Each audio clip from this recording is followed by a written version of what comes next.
Okay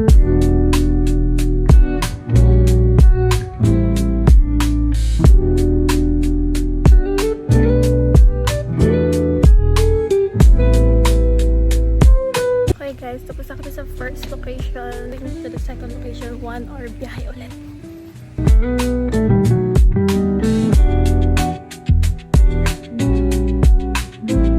So we're now here in the second location. Look, super dulas and naka-crocs lang ako.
Then we're on to the next one because we have 8 locations for today's video.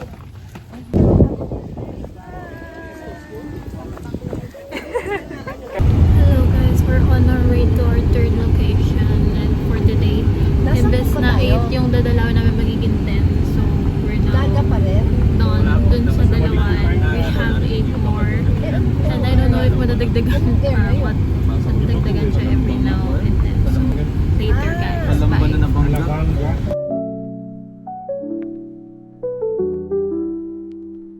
So guys, we're here in the middle of nowhere. Sobrang lakas ng hangin guys. Super super hi dogs! Hi! Super lakas ng hangin at everyone. It's been like may dalawa akong audience dyan. Ang cute nila! So guys, we're on our, I don't know kung pang ilan na namin to, TPH lang, pero gusto ko na sabihin na sumakses na ako kanina, and we're just going to visit another one and then last one after this one, and we're going to go there. Wait lang. So kami sa Eskinita na yan. Golden, no? Mabait yan, no? Hindi, ano yan? Sabi sa'yo eh. Ang ganda ng lighting! Kasi baby, nababasa siya. Pero wala siya ibang place eh, dito lang. Hello? Antok siya. Antok si baby? Antok si baby? Kawawa naman si baby. Aygo, aygo. Hey, ano ba ito?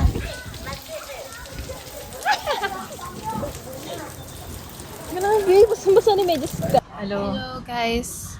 Welcome to Hello our, guys. welcome to our vlog. Hello Welcome to my vlog. vlog.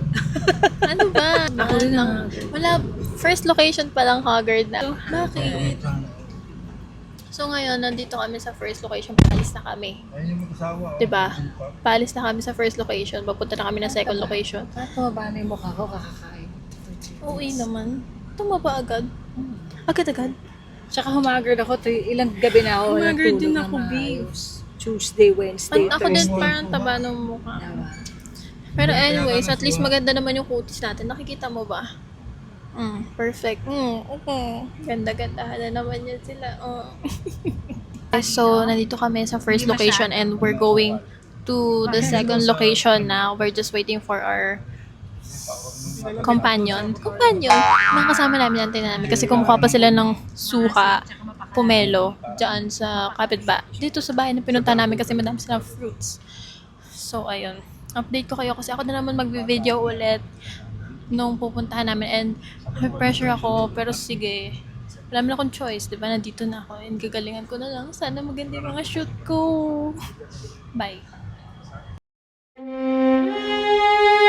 Nakaraan kasi super pagod and super busy namin so wala akong time. But I'm just trying to compromise right now and update you guys. Pero today is our last day here in Bicol. Haalis na kami mga 3 p.m. Tapos pupunta na kami ng Manila. Pero mag-stopover pa yata kami sa Quezon, Lucena later. Ayan yung mga na-harvest. Di ba? Ayan. So, ayun. Tawag dito, pupunta kami sa Quezon to have dinner and then we'll go home. Bye. Okay, sumakay lang kami ng onte tapos bumaba kami ulit kasi di kasya, sobrang liit ng daan and we have to walk para mapunta kami dun sa second location namin.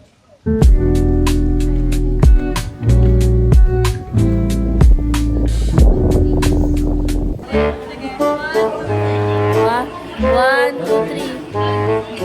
Ay, makakalokohan na naman yan, ah. Ano yan? Malinig mo niya.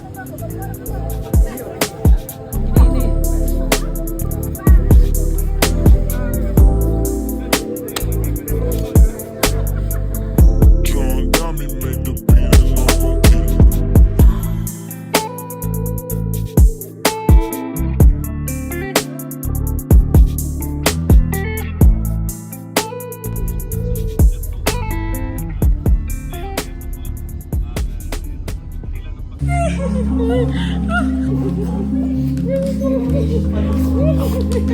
Hello guys! So, ngayon ko lang nagawa outro after 2 days ng trip and today Sunday and I'm preparing for bed. Actually, hindi ko pa na-edit yung vlog but I would like to take this opportunity to thank you guys for staying with me and for watching my first vlog ever. Actually, super nervous and anxious ako while doing this one because this is my first time of like doing this and I'm not really used to do this kind of things, and yun, medyo kinakabahan lang ako but nonetheless, na-survive naman natin and so I'm really happy and grateful because yung achievement to for me. I wanted to take this platform as form of digital diary, like documenting important parts of my life and I would like to take you guys with me sa journey ko na to as I open a new chapter in my life.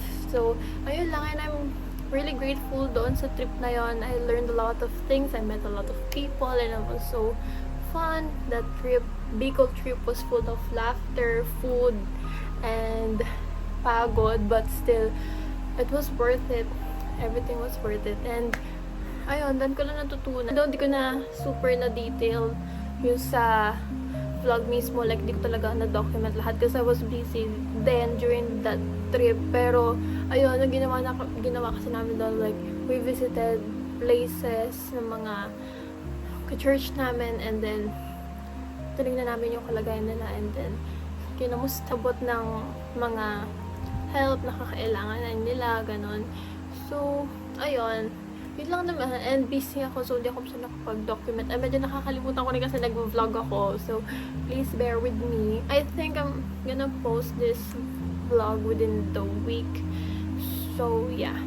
I hope you guys enjoyed this one and please comment coconut emojis para ma-shoutout kayo sa next video. So ayun lang, thank you and comment down below what do you guys want to see next for my next upcoming vlogs and yeah, see you guys next time. Bye-bye.